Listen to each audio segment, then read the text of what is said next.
Ikaw, ano bang thoughts mo here? Kasi like parang medyo Okay. may perspective ka na nafe-feel ko na parang yung ibang angle ka. Admittedly, man, kumbaga, I don't know if it's the Filipino in me. That sounded really racist, man. I don't know if it... Racist? You're Filipino! Hindi, I mean, alam mo yun, na gumagawa ako ng stereotype. Pero so, Filipino ka, bro. Like, accept it, you know? It's kind of that. Kumbaga,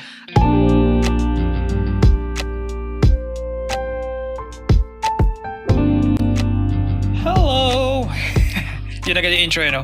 Welcome to another episode of Crisis of the Midnights. Sign, XYNN in the SIGN, and Aldo's 500 Stacks is here as well. I really need a better intro. My gosh. What's crack-a-lacking? Before tayo mag-start, mabilisan lang. Anong nangyayari sa yung life this past week? Holy, we're gonna get really quick rant. Oh, go for it. There we go. I like it. Nararamdaman ko na yung pressure. Yung pressure no sinabi ko, yung last episode, yung tungkol dun sa yung ultimatum. Nag-stick siya for the whole week? Oo, pre. Nararamdaman ko na siya. Oh, man. Oh, man. Kumbaga, ever since... Habang lumalapit yung deadline. Pre. Ever since Sunday, which is at the time of recording, yesterday. Today is Monday for us. Pero sa Friday nyo pa ito mapapanood. So, para sa mga listeners and viewers namin, it was like almost a week ago. So, ewan ko, 5 days ago. Parang gano'n. Basta, ayun. It's welling up, man. Kumbaga yung, I woke up like pressured already. Tapos, ayun, nakagad. Pero ngayong araw na to, funnily enough, wala pa rin ako nagawang wala pa rin ako nagawang tungkol sa music. Ay, for context pala, sa mga hindi nakanood ng last episode, nagbigay kasi ako ng ultimatum sa sarili ko na kapag di ko pa natapos yung mga kanta ko by the first week of December. I'm going to have to switch careers. My gosh!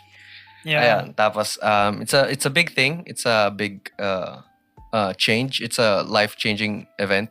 If umabot doon. Pero kung matapos ko pa rin naman, if by some miracle matapos ko, tapos makaabot ako sa deadlines, edi tuloy lang. Ayan. Ayan. So, nape-pressure na ako. Tapos nag-iisip na ako ng ways. Tapos parang mas bumabalik sa akin yung like, ay hindi lang pala paggawa ng kanta yung kailangan kong gawin. Na meron ding ibang like parts doon. Like yung business side of things. Kasi nga, I want to make it a profession, ganon. Tapos yung advertising or marketing side of it, which is another mountain to climb or another big thing to do. Tas ayun. Yeah. Kaya ayun, kumbaga I'm thinking of asking for help sa ibang tao kasi I can't do everything at once, man. Kumbaga yung dun sa creative side of things, my hands are already full. Teka lang na bumalik na yung camera. Merong issue sa camera sa webcam mo kasi kung napapansin nyo sa mga sa mga episode Visual peeps. Sa visual people namin. It's either super nagiging dark yung camera ko or super nagiging light niya for some reason. Naka-auto brightness ba siya or something? Hindi. Maybe may ganung setting. Ewan ko. Siguro, pangit lang yung quality ng camera. So, ayun. Sponsor us, please. Please. Ayun, kumbaga, ayun yung parang, yun yung take up ng time ko sa This past week. This past week. Tapos, yeah. It's taking up my time, hindi yung paggawa, pero more so yung pag-worry dun sa dun sa... Yes, same. I understand. I get you, man. Oh, man. Oh, shit. Sorry, the mic. Timestamp. No, yeah. It's just something that like you have the same like parang mentality about it. Like mas malaking time na binibigay natin to worrying about it. Yeah, man. Bago kami like, kasi like just freaking do it, my dude. Trying to do it. You know, it's a process. But yeah, funny lang kasi habang nag-run ka about your life change or possible life change, kumakain lang ako ng cereal. It's like, you know, watching your demise. Or parang yung popcorn. Yung train parang popcorn, yeah. Pero hindi, nagigets na kita. So like, yeah, it's life, you know. Pressure's good, I think. I feel like pressure is good. Kasi like, pabigyan ka ng perspective sa, you know, sa buhay mo. And sa ginagawa mo, right, na hindi siya forever na tuloy-tuloy. Kumbaga may limit din siya in terms of like temporal limit na okay kailan first week of December, right? It breeds creativity rin. Like, I don't know, like, feel ko kung bigyan ka ng unlimited time, yeah, hindi pa naman siya release, but you know, like, parang ang inisip ko is creatively speaking, tanggalin natin yung dahil may deadline na pressure, mas napupush ka to like, you know, create be on your feet, kumbaga, like, how to create more, like, to create hopefully a better na product. Yeah. Better na like, you know, na songs dahil like parang may deadline. Ay, ako. Actually, yung limit kasi breeds creativity sa akin. Yung personal ko. No, it still stands din naman para sa akin na, ayun nga, sinabi ko rin to last episode, so panoorin nyo please. Na I will not let myself create trash or kumbaga meron akong quality control sa akin. If it doesn't pass my standards, it's not going out there, my dudes. Ayun, kumbaga yun din pala pagdating dun sa if ever matapos ko siya yung lahat ng songs dun sa unang i-release ko, pero hindi ko nagustuhan, hindi ko pa rin siya i-release. So, dagdag na layer yun ng so, hindi, yun yung mahirap sa'yo kasi hindi siya yung finish line mo is not gumawa ng complete song, you know, or album. Like, dapat kontento ka sa every facet, everything man. By December. So, pressure on top of pressure. So, yeah, I guess we'll see if, I guess we'll see. But for now, you know, pressure is good. All right. Because it's making you like parang, you know, push. Let's see kung like you'll break under the pressure. Or, Phoenix Rising, kung baga mabubuhay ka a new man by the end of this year, di ba? Yeah. We'll see. Pero yun. Wait, tatanungin din kita, Sign, pero nakita ko kasi yung story mo eh. Ba't mo tinapos yung Silk Song? Oh yeah, I finished it yesterday. Almost 50 hours. I think 49, 48 hours. 47. Oh, alam mo. Yeah, man. Something along those lines, yeah. And press cinema, you know. Yeah, medyo underwhelming yung final boss in terms of like sa lore, it makes sense sa lore, pero ini-expect ko mas epic, bombastic boss fight. Pero masaya pa rin yung last boss, you know. Pero yeah, wala ko masabi mo kundi, you know, play it kung ilang acts, you know, may PC kayo or ano. Actually, 2 acts lang siya. Yung third act is dapat may gawin ka bago mo siya ma-unlock. Basically, you can finish the game hanggang second act lang.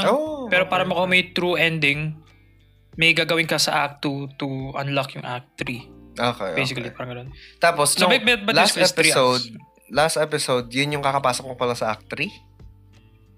I think so, yeah. Okay. So like parang it took me a few days on and off. Okay lang pala. Kasi ang sinasabi ko kasi, akala ko kasi it's like around 5 acts. Kasi, ayun, hindi ko naman alam yan. Masyadong malaki. It's a big game kung ganun. So, if it's only 3 acts, tapos last week, nasa act 3 ka na, I think, okay na pala yun. Kumbaga, kasi, kaya kita tinanong kung bakit mo tinapos yung Silk Song. Kasi akala ko, in-speedrun mo siya, like super duper speedrun. Hindi naman super duper, pero like, you know, na-feel mo yung, alam mo yung parang, nakuha mo na yung game. Basically, para sa akin, parang I feel like kapag tinagalan ko pa yung paglaro ko, baka ma-burnout na ako. Parang ganun. Oh, okay. So, like, may ganun, parang nagki-creep up na yung burnout in terms of like, parang enjoyability ng game. Yes, so, ganun ako sa Elden Ring actually. Ito time, yeah, di ba parang, magkiklik na lang sa'yo na, I feel like okay na, pwede ko nang puntahan yung final boss. Yeah. Kasi pwede mo naman siya puntahan na anytime na parang pag ready ka na. Parang feeling ko okay na. Like, nakuha ko na yung gusto ko. Parang ganun. So, parang ganun. Yeah. Pero marami pa. Like, yung completion is, I think, 80 something akong percent. So, meron pang stuff to do there. Yeah. But for the parang, okay na. Satisfied ako sa nakuha ko right now. You know, okay na ako doon. Nakuha ko na yung most of it. So, okay. Masaya na ako doon. Game's good. Yun naman sasabi ko. Game's good. Game of the Year contender para sa akin personally. Yeah. Wait. Ngayon lang yun na-release, di ba? This year, yeah. Last month lang. This month. September 4. So, wait, so tapos na ang Game Awards? Kasi yun ata yung nag-perform. sa December pa yung Game Awards. Okay, I think December or January. So, sa mga nerds yun na nag-gamer gaming. Damn. So, yung... Pretty hype. Sana maano siya. For sure manonominate yan as Game of the Year. Sa Game Awards ba nag-perform yung 21 Pilots last year? Yes. What? It's already been a year? Mag 1 year na, yeah. Naging viral yun, right? Kasi yung scream ni ano. yeah, like parang feeling ko yun yung official dapat na version. Yeah, man. Sobrang bagay siya, right? Yeah. It's a thing with 21 Pilots. Don't get me started kasi sobrang... Actually, if I'm not worrying about music, I'm taking in 21 Pilots. Actually, medyo nung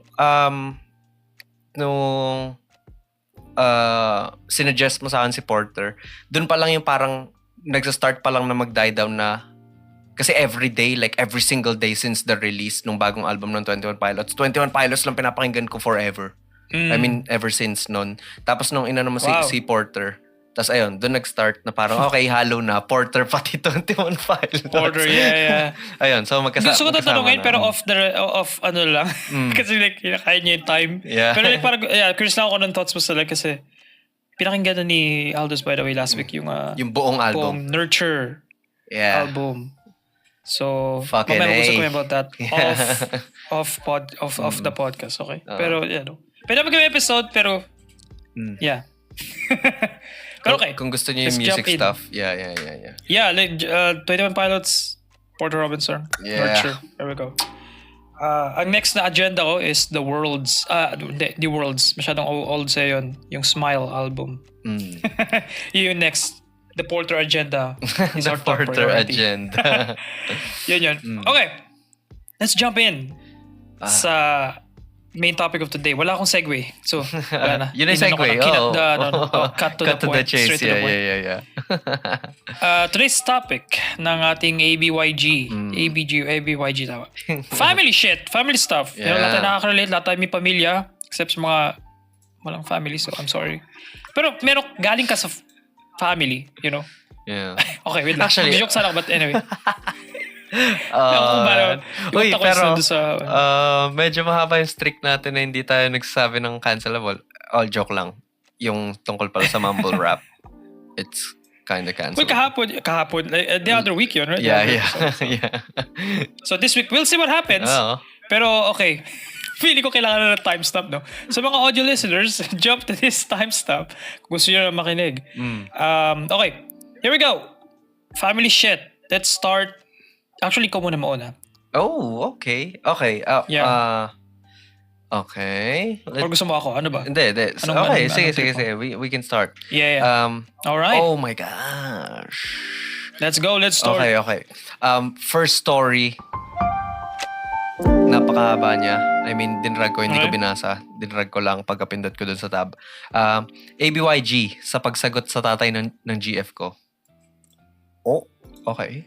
Pagsagot sa tatay ng GF ko. Alright. Tatay ng GF. Okay, so father. Technically family. Would be family. Would be family kung nagkatuloyan silang GF niya. Would be father-in-law or something. Okay. Nangyari. Naging kami 10 years ago. Now we're both 37. I'm nothing but kind sa tatay niya, but yung tatay niya, he's always been rude to me. The way he talks to me, the way na mag-throw siya ng shade na I'm not enough for his daughter, the way na ipahiya niya ako sa friends and family nila every time he gets the chance. To add insult, pinapalo niya puwet ng GF ko sa harap ko. Okay. Sorry, I just... Bro, ako din. Napastop ako, tapos napatingin ako Okay. sa somewhere. Bruh, okay. To add insult, pinapalo niya puwet ng GF ko sa harap ko sa mga fam events nila. Siya yung humuholding hand sa anak niya. Like, hahablutin niya yung kamay ko at iit siya sabay grab sa kamay ng anak niya. I can't say he sounds incesty. Kasi syempre, sasabihin lang sa akin, tatay siya, kahit pa sinasabi niyang siya yung perpektong lalaki / golden standard para sa anak niya, I can't and I don't say a word. Then here's another shitty part. 3 silang babae. Lahat may BF. 3 silang babae like yung daughters? Yeah, I guess. And hindi ako yung last na BF na pumasok sa fam. Yung BF ng bunso. And hindi siya... Yung BF ng bunso. Okay. Bunso yung ano niya, yung GF niya. Okay, ni OP. And hindi siya rude or whatever sa dalawa. This is getting kind of strange. Hindi ko na Hindi, gigets basahin mo ko. muna. Sinabi ko nasa GF ko to palagi. Niya sinasabi ganun lang tatay niya. Yada yada. She isn't doing anything to fix my relationship with her father kasi it's my responsibility daw. Tinanong ko yung mga BF, hindi naman rude sa kanila, hindi naman bastos. Ako lang yung minamaliit despite the fact na ako yung may pinakamalaking income at ako lang may sariling bahay. Okay, first issue. Ano yung KAGIH? Ang kagi. Ang kagi? Oo, tapos dinidikdik saki. Sakin? Is wag Sa akin, I guess. is wag mamahiya ng tatay sa harap ng anak kahit napakaraming tao. Napakaraming tatay na sira ulo in public at ang turo sa akin, always be the bigger person. So, tumagal ng ganito for 10 years. Holy! Okay? Nag-snap ako sa engagement party namin kasi pinapahiya na naman niya ako. Ngayon, hindi lang sa friends and family, nadamay na yung mismong family ko. And tinititigan na ako ng masama ng mga magulang ko kasi minamata na naman ako ng tatay niya at nagyayabang na naman na siya yung tamang lalaki para sa anak niya. Okay, I'm going to continue. Nakainom na ako at kusa gumalaw bibig ko. Not accurate, but it went like this. Eh di ikaw umasawa sa anak mo, total matagal mo naman ng gusto. Kaya nga pinapalo mo puwet, di ba? Kaya na magpakasal, gastusan mo sa sahod mong below minimum wage, total ikaw naman yung magaling. Tricycle driver ka lang. Pero kung makapagyabang ka, kala mo sa'yo yung mundo. Magyabang ka sana kung hindi ako yung gumagastos sa mga gastusin nyo. Maski bahay mong barong-barong ako nagpagawa. Oh my God! OP! Sorry, just continue on. Jeez! Anong ininom ni OP? Truth Zero? What the heck? Anyway, go on. Holy, let's end it there. Okay, 10 years Thank you. worth, no? Thank you for watching, guys. It's over. It's over. Okay, ito. Napatigil lahat yung usapan. Nagsalita ako at inawat agad yung tatay niyang may balak na makipagsapakan. Lahat sa end ko yung uwi para walang gulo. I think that's what he wanted to say. Ngayon mukhang maghiwalay na kami ng GF ko kasi umiyak daw yung tatay niya sa kahihiyan at hindi man lang ako nagsorry. Pinagtingin at pinag-usapan daw siya kasi below the belt daw sinabi ko. Ako pa yung gaslighter ngayon kasi nagdahilan ako na hindi naman ako maggaganon kung hindi mayat maya pamamahiya ng tatay niya at panlalait sa akin. Maski yung extremities nung lalaki ni OP, maski yung extremities ko binubuli sa harapan ng iba, tapos ngayon pinatulan siya parang gago ako at aping-api siya, komo tatay may pass. Tapos ngayon sa 10 taon kong pakikisama, yung masamang ugali ko yung lumabas, yung iti-take nila as totoo kung ugali na sasabihin, kaya galit sa akin dahil sa ugali ko. Like, what the fuck, pumatol lang ako after 10 years. Ako ba yung gago dito? Dapat ba tinanggap ko na lang na pinapahiya ako sa harap ng nanay, tatay at mga kapatid ko kasi tatay siya at big no-no pumatol sa tatay sa society natin? Panay, ano magagawa mo? Tatay. yung mga kamag-anak ng GF ko, pero parang sumusobra naman yata siya sa pagiging defensive niya sa anak niya. Sa pamilya nila, kami pa yung hindi pinayagan mag-live-in. Kahit ako lang yung may sariling bahay, lupa at business. Yun na yung, what a roller coaster, my dude. What a first story! Oh, yeah, man. Holy. Sandali, buwelo muna tayo, guys. Wait lang. Nagsisimula pa lang. Tapos minadali pa natin na mag-segue sa unang story. Okay. I guess naging cushion yung natin, prologue sa At least hindi Kasi kung dumiretso. diretso agad, yan ang unang... Bro. I don't know what to say. Ang complicated nung relationship niya. Especially sa dekada niyang hinawakan yun. Wait, Simon. Complicated relationship niya sa father, I guess. First of all, let's address the elephant in the room. What Address a fucking mad lad, man. Sobrang solid na sinabi niya doon. No. To be fair, kung sinabi niya yun ng dire-diretso, without walang stutters, parang lang. Like, okay, engagement medyo, party may pa yun. doon. Yeah. Parang siyang TV show or parang movie na yun na yung lahat ng tinginan. Extremely cathartic. Especially kung I mean, for him, kung 10 years niya yung kinikim-kim. My God. Yeah, pero come on, medyo, tricycle drivers, di siya... Huwag natin ilang lang yung mga ganyang work. Of course. Okay. But, I feel like more so, like, number 9 na yun sa like grievances niya sa father-in-law niya. Or at this point, hindi na, right? Kasi magbe-break daw sila. Okay, what do you do with this? What do you do with this information? Pre, alam mo kung ano gagawin ko sa situation na to? Manonood ako, tapos kukuha ako ng cereal o kaya ng popcorn. Yun ang gagawin ko. I don't want to be in this situation, but I want to witness this kind of watch it. Yeah. Oh, man. I can't even evaluate this. Sobrang na-entertain ako dun sa Yeah, that's crazy. So, I don't know. Kasi ang daming kong question. Like, ano yung relationship niya with dun sa babae, sa jowa niya. Kasi magbe-break sila dahil dun sa outburst ni Guy. So, ano nga dun sa 10 years? Right? Like, sabi niya, binibring up niya yung issue dun sa jowa niya. But ano yung response ng jowa niya? Ang laging sinasabi daw ng jowa niya is responsibility. Wow. Responsibility niya yon na ayusin. So, hindi inaayos ng girlfriend na... I mean, that's alam ko, medyo, I get it. Then, pero like, wala bang opinion yung anak? Walang opinion yung girl sa yun na yung sinabi opinion ng niya. guy? Sa opinion ng father? Yun na yung opinion niya, mismo? I think. Kasi walang sinabi. Kumbaga, ang weird yung behavior ng father din. Like, kung touch niya yung inappropriately... Okay, so ito. To put things into perspective, naging sila 10 years ago. Tapos ngayon, pareho na silang 37. That means, this father is touching the backside of a 27-year-old lady. Yeah, yung anak niya, yeah. 27 years old. I am 26. Ano kung paano touch? Like, hinahampas lang ba na pabiro? Or like, parang may onting, like, whoop?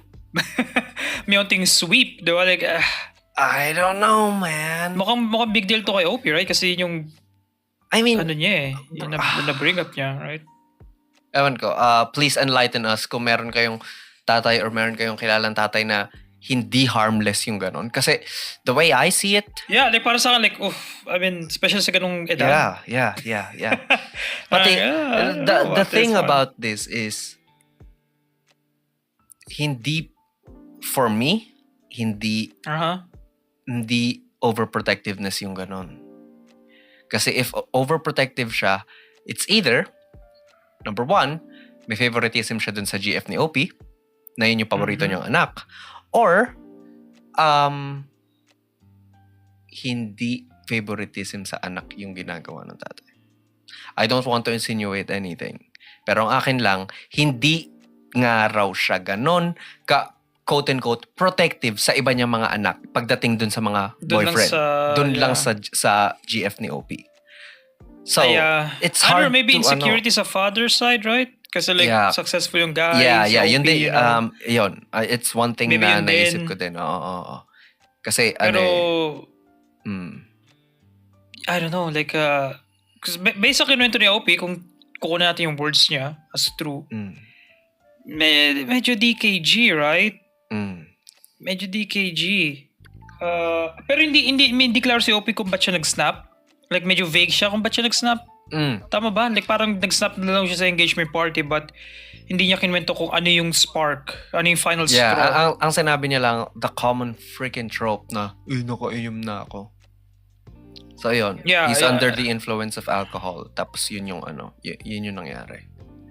Yun lang yung sinabi niya. Wala siyang sinabi na ano. Pero, although, siguro yung dagdag na quote na medyo context doon is, pinapahiya na naman daw siya ulit nung engagement party. Yeah. Ayun. Tapos, andun din yung sarili niyang pamilya. Yeah, doon yung nakaka-off talaga. Tapos tinitignan na daw siya ng masama ng magulang niya. Kasi kasi like parang, hey, stand up for yourself. Stand up for yourself, what are you doing? Yeah, may point. I don't know, like, I feel like it's a mess up yung relationship. Kasi parang ang tinitinig ako yung jowa. Wala bang sinasabing jowa about this? Yeah. Like, for 10 years, of course, mag-rant yung si OP, yung jowa mo about sa treatment sa kanya ng tatay mo. Wala ka bang sasabihin? Wala ka bang opinion? Ito lang din yun eh. I get na you have to respect your parents. Oh my gosh, medyo maging hot take to. Pero I get that you have to respect your parents. Pero itong taong to, magiging ito na yung magiging you're going to build a family with this person. Tapos ngayon na you're getting ready for that, hinahayaan mong manduhin siya ng tatay mo. Hinahayaan mong paikutin siya, hinahayaan mong pagmukain siyang tanga, as if hindi mo poprotektahan yung honor nung magiging asawa mo. Tapos honor yun na magiging asawa mo, honor yun na magiging padre de pamilya ng pamilya mo. So ng partner mo. You're going to be in a relationship with a guy, pero para sa'yo ang hindi siya yung parang magiging big like father figure. Ang weird na parang ang weird kasi na parang I get what you're saying, right? Yung ego, right? Yung ikumpara yung parang yung magiging asawa mo as yung the new man in the house kumpara dun sa tatay mo na the original man in the house nung anak ka pa lang. Ayun. Kumbaga pareho silang... Ang inisip ko more so... Oo. Yeah. Ang inisip ko more so... I get what you're saying doon eh. Pero ang inisip ko more so yung respeto sa partner mo. Yeah.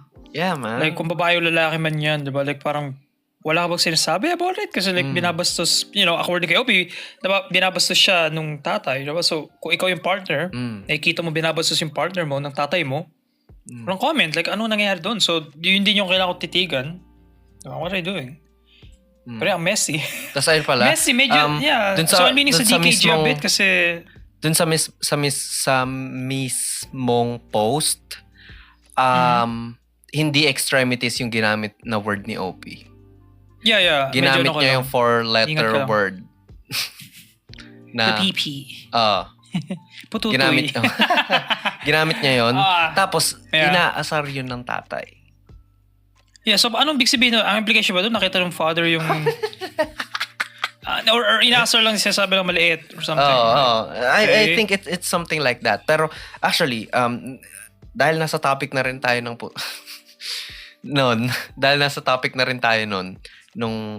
part na yun ng lalaki. Doon mo malalaman. Say the words, man. Meron kang pass. Anything but out that, all, man. Okay. Isa yun sa parang, para sa akin telltale signs na nai-intimidate ka sa isang lalaki kung aasarin mo na yung niya.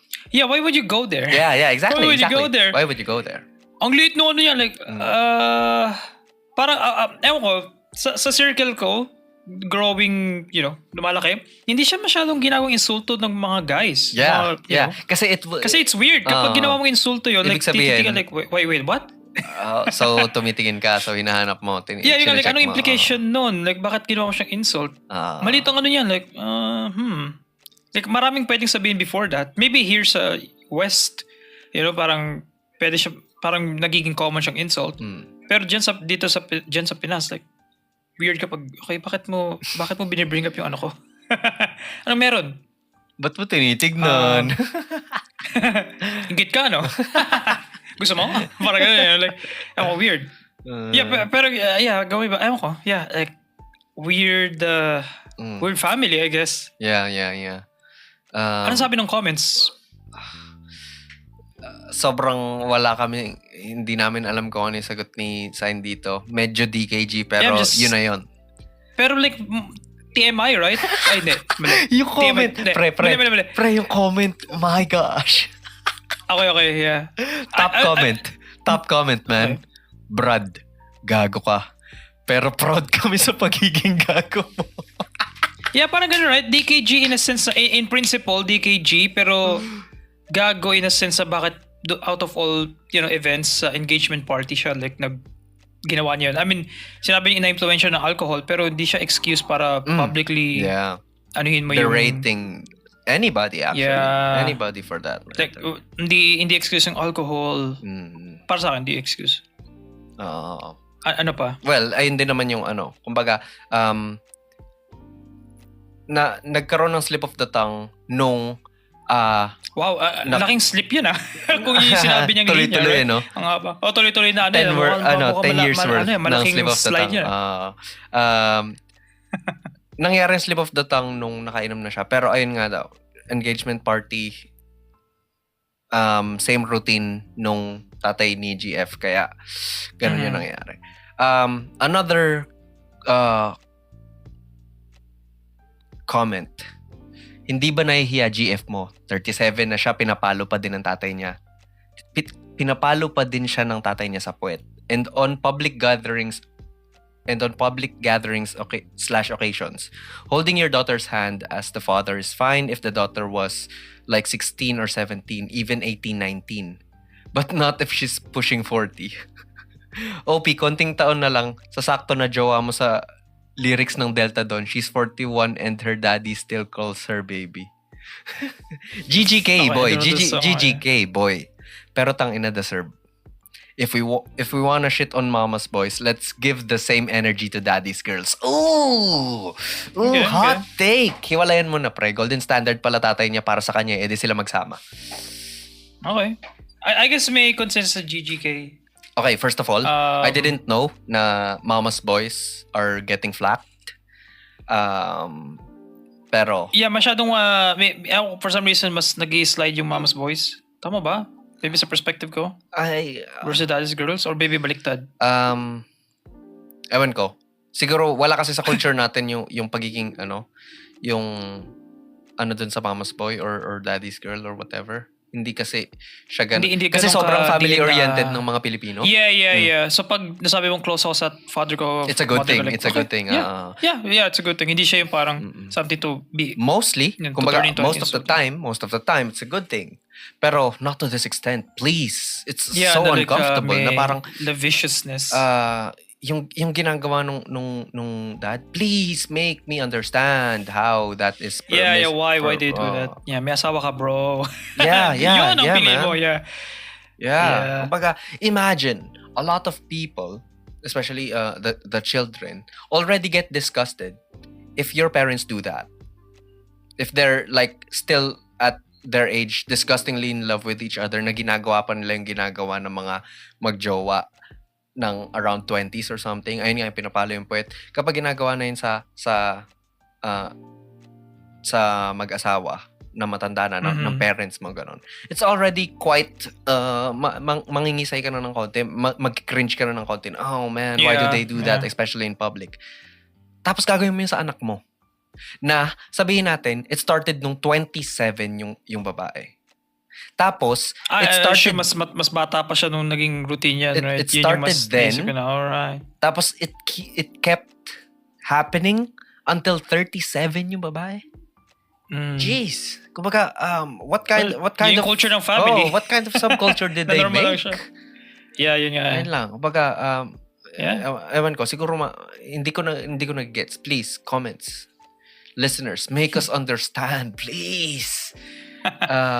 Ay, Pero actually, ang naintindihan natin right now is, Yung- yeah. bro, yung comments, it's a common thread na GGK, pero lahat sila sinasabi na GGK, pero deserve ng tatay yung ginawa But we mo. understand, yeah. Kasi ito rin, ang gago nung sinabi mo pero deserve. Mahirap pakawalan 10 years, pero 10 years na yon hindi man lang nagkaroon ng backbone GF mo para i-defend ka at pagsabihan tatay niya.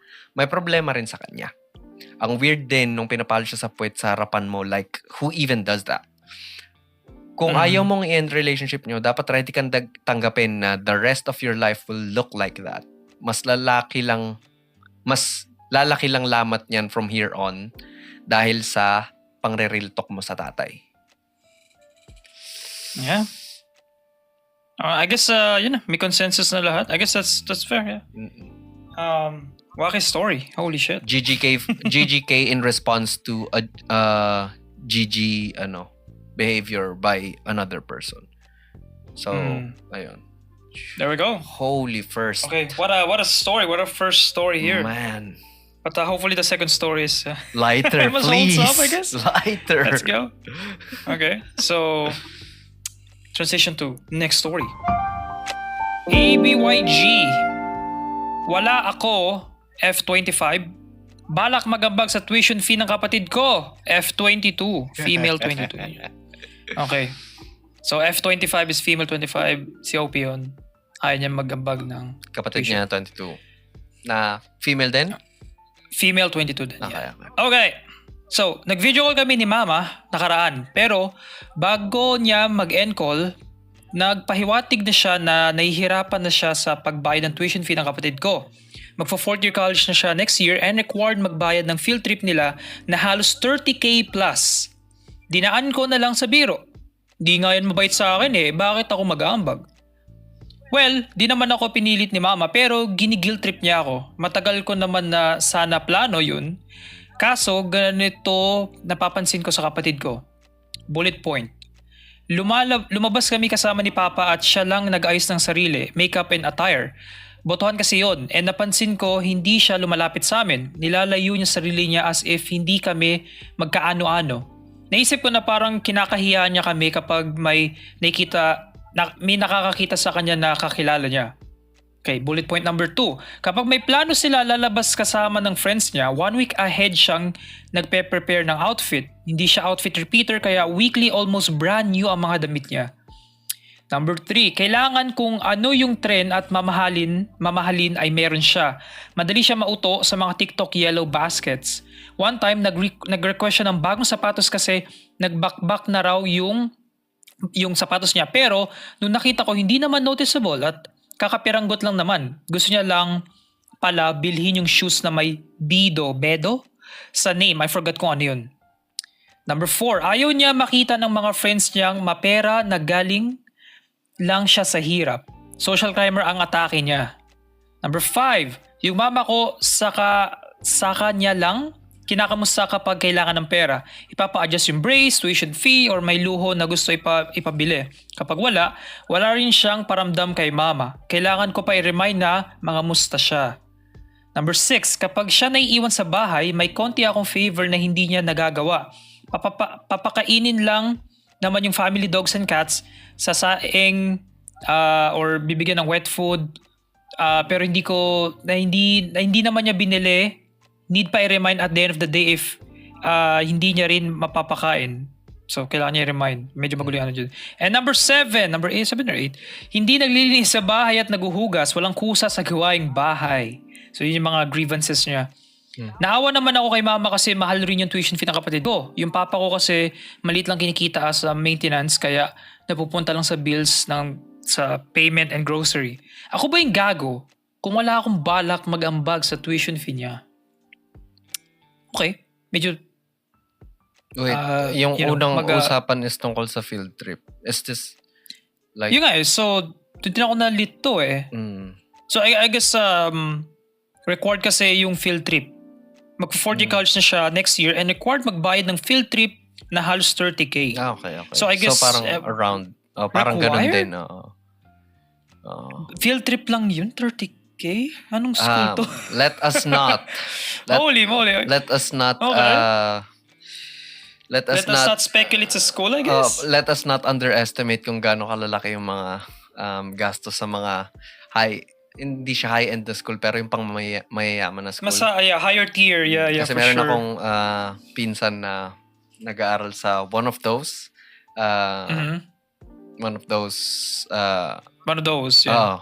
one of those schools, universities, And totoo ba colleges. to? Ganito yung mga extracurricular activities nila? Ang field trip 5 digits? ang field trip ng pinsan ko sa Japan, pre. Sana all! Wait, paano yung visa? So, ano siya? Student visa? Like yung school yung mag-aayos? I have no idea. I don't want to yeah, ask like about how it. does that work? I don't want to ask about it. I don't want to Ang know cool about nun, it. actually. Ang cool nun. Yeah. Para You lang sa mga know what? nakaano. Fuck it. Kung yun ang field ng school, yeah, kasama ko friends ko sa Japan or something. Yeah. Oof, saya nun. Yeah. Worth it ang 55, 60K. Ayun, kumbaga. Pero yeah, like, ako meron akong primary na tanong doon. alright. Kung hindi siya yung mag-shoulder, who's going to shoulder it? Parents niya rin naman eh. Yeah, I feel like yun yung safety net nung kapatid niya nakababata. Oo. Kumbaga, nagigit Ginigil ko, trip siya, pero naiintindihan ko yung pinanggagalingan ni OP na hindi ako magulang para spoil tong anak na to. Pero at the Or same kapatid time, ko. yung magulang ko naman yung sasagot kung hindi ako tumulong. So, I don't want to do this for this brat, for this this may opinion ka na person agad. that I call my my Yeah, my My sibling. sister. Pero ayoko naman na i-shoulder ng magulang ko yung yung full brunt nung na yon ng cost.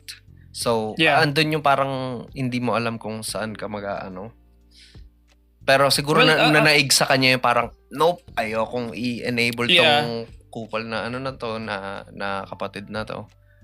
Kaya... Well, ang napansin ko sa list niya ng grievances, I guess, is lahat related sa financial grievances, like pagastos siya, ganun, or actually, sa, hindi, not necessarily financial.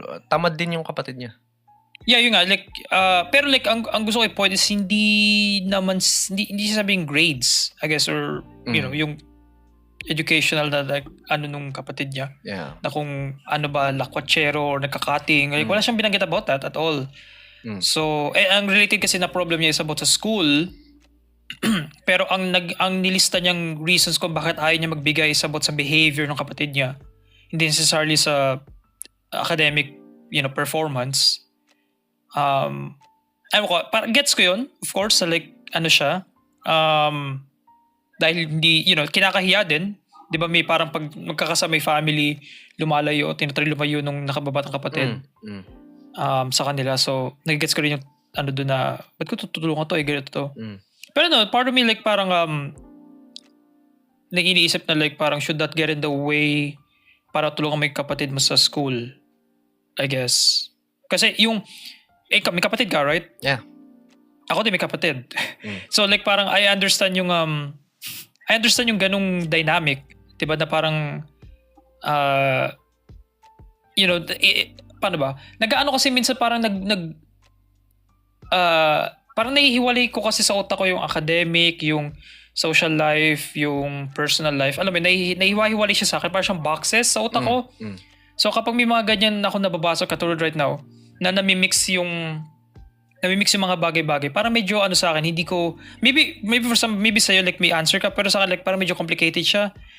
Kasi should that get in the way na para dun sa like academic future ng kapatid mo kung na hindi mo siya tulungan, let's say. Siguro, ito kasi yung nuance. Ano tingin mo dun? Ito kasi yung nuance dun. Yeah. Sige, sabihin natin tumalino ka. Sige, sabihin natin walang nag-hindrance sa pag-aaral mo.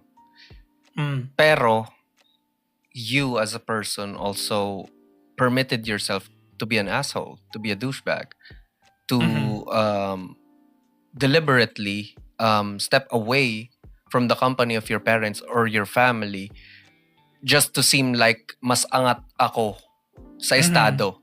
Wherein, lahat naman ng gastos niya, I'm presuming, nanggagaling sa parents niya or sa ate niya. Nanggagaling sa parents or sa kapatid niya, yeah. So, if anything, kung kung kasing tibay ng loob ni OP, yung parents ni OP, tapos sabihin na, wag mo akong ginaganyan, wag kang bastos na anak, wag kang ganito, ganyan. Kapag ginaganon siya ng parents niya, kasi, kumbaga, sumama ka dito, yung mga ganon na type ng parents, kakailanganin niyang makibagay. Kasi, kung gusto niyang mag-quote-unquote show up and show out dun sa mga kaibigan niya, wala siyang maipapakita kung pipigilan siya ng mga magulang niya na parang hanggat hindi ka nakikibagay sa amin na ina-acknowledge mo na galing ka naman talaga sa hirap. Wala kang makukuha sa amin. Wala kang maano sa amin. Wala kang mapapakita sa mga kaibigan mo. Wala kang mapapakita sa mga kaano mo. Kasi sa amin din naman nanggagaling kung ano man yung suot mo ngayon, kung ano man yung pinapabili mo, pati yung mga field trip na pinupuntahan mo. Kumbaga, para sa akin kasama pa rin naman sa quote-unquote pagkatuto or pagka maalam ng isang tao, yung pagiging cultured niya. Hindi yung cultured na parang classist. Culture in the sense of sa family, right? Within the family. Yung andun ka pa rin. Kumbaga, kasama sa pagkatuto ng isang tao yung asal niya. Tapos kung hindi niya na-develop yun, wala akong paki kung gaano ka katalino. Kung wala kang asal at wala kang sense ng respeto, nagigets ko pa kung hindi mo nire-respeto kasi hindi ka respeto eh. Katulad nung first story kanina. The first story, yeah. Yon hindi ka respeto yun. Pero kung ka respeto yung tao, okay, goods. Pero kung wala kang respeto whatsoever, dahil sa pera, dahil sa ganito, ganyan. Try ko basahin yung comments here. Sige. So, is DKG, your sibling needs to cut his or her unhealthy spending habit. Malnutrition, maluho pa. Seems like na-spoiled ang kapatid mo. And also, field trip na 30K? OP, try to ask kung saan ba yung field trip na yan at ba't ganyan kamahal? Parang placement fee. Yung sabi ng isa. What else? Yung isa here is info. Paano nag-abot ng 30K ang field trip? Is this for one day? So if si papa mo bahala sa bills and grocery, what about you? That's another one. And isa pa, DKG, 22-year-old na kapatid mo, matanda ba yun? Matanda na yun. Kaya kaya na niya maghanap ng work while studying. Need mo mag-save and invest for your future. There we go. Oo, nawala. Okay, there we go. So, I mean, nagigets ko naman yung sinabi nung pinakauling like commenter. Pero more so agree ako dun sa I'm curious about dun sa 30K field trip, man. Bro, okay. So kayo pupunta. Okay, ito. Dapat ano yan dapat Baguio yan or something. Mataas na yun gasto kung Baguio lang tapos tapos 30K field trip. Bro, yan, out of country na yung 30K field trip? This is what's funny about Taiwan this. or Thailand or something? Yeah, for sure. Feeling ko nakikita ko yun. Siguro sa hindi sa super like mamahalin na Pero ayun, masyado siyang mataas for within the country, pero masyado siyang mababa, I think, kapag out of the country. Kaya medyo So, weird saan? din yung Baka sa lang, sa tubig lang, like halfway, tas babalik na sila. Magko-cruise lang Baka sila. mag-Wolfgang sila or something. Ayun. Baka sa Resorts World sila, tapos Wolfgang. Kaya sila ng mamahaling steak. Ayun, actually,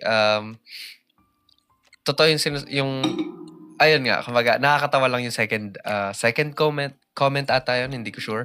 Pero ayun, kumbaga, please do not underestimate. Kasi, ang hirap isipin for people like us na kapag field trip, Humble universities na mahirap pa kapag kumbaga, pag magbabayad ng field trip, 1K to 2K, tas parang hirap ka na.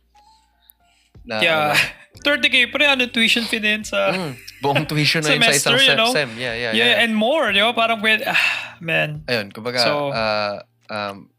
ganun talaga sa mga ibang school. Sa mga mas higher tier schools. Hindi Pero, higher tier. Higher cost. Yun lang. Higher cost, maybe, yeah. Not necessarily. Maybe, yeah, inis kong tier in the sense of like, yung tuition tiers.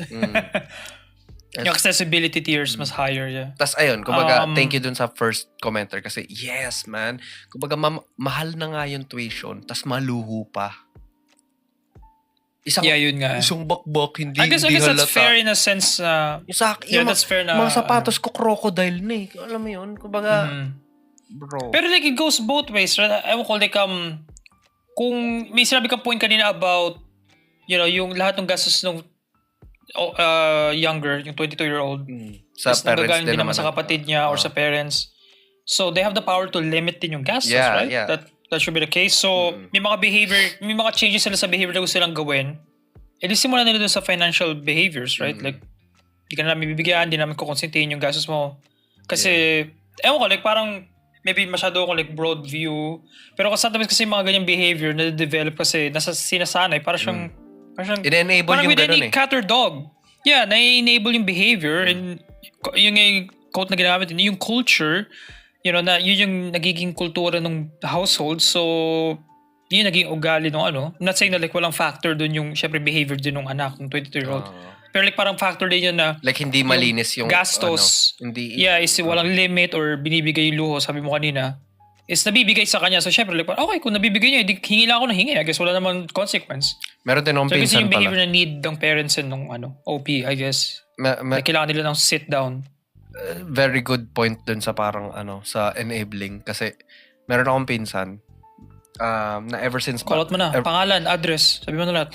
Muntik ko na talaga siya pero siya yung pinakabata kong pinsan sa father side. Okay, in-specify mo kung sino pinsan. Yeah. Okay. I mean, hindi ko naman itatanggayin yung tukol sa kanya. Kurt, sige, call out pa kita dito. You doxed him. Hindi, ito.